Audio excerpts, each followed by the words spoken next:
So some of you know I'm a screenwriter. I want to pitch to you one of my show ideas, and I'm going to tell you how I came up with this idea. The show is called The Champion, okay? And it's about this finance guy, and he's living his best life, he thinks. And one day his buddy gets hit by a car, right? And he has to take his friend to the hospital, correct? Because he's the first person that finds out. And as he's dying, he looks into the universe, this dude, and he says, "Take my money, break my legs, do whatever you want to me. Just don't let my friend die, and I'll be the champion of suffering," right? He says something like that to the universe, right? And then what happens is his friend dies, but then he suddenly comes back to life, right? And then from that day forward, this finance guy, he starts losing everything in his life, right?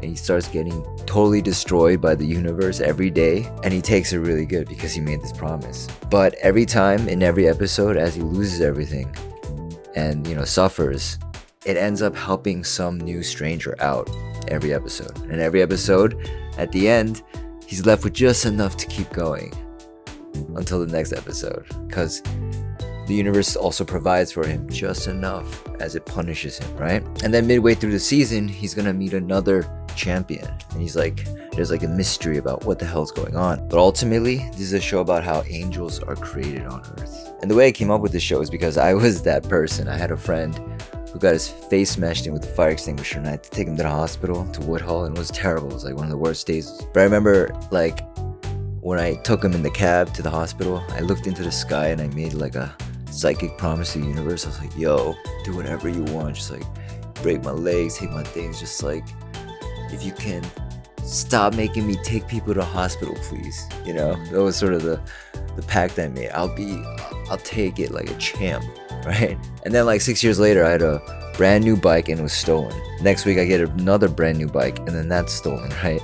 And I was just like, "Oh shit, guess my bike got stolen again," right? My coworker, he looked at me, he's like, "Dude, why are you so calm right now?" And I was like, "Oh, trauma." I always like to alchemize all my traumas into stories, because a lot of times getting to the heart of a story that really moves you is about grasping onto those inexplicable moments where all is lost in your own life, maybe, and sort of transmuting that into a story. Those moments where you feel the greatest joy, the greatest mystery, stuff like that. So hope you like the pitch. And if you want to contact me, if you're an agent or somebody, just reach out on TikTok.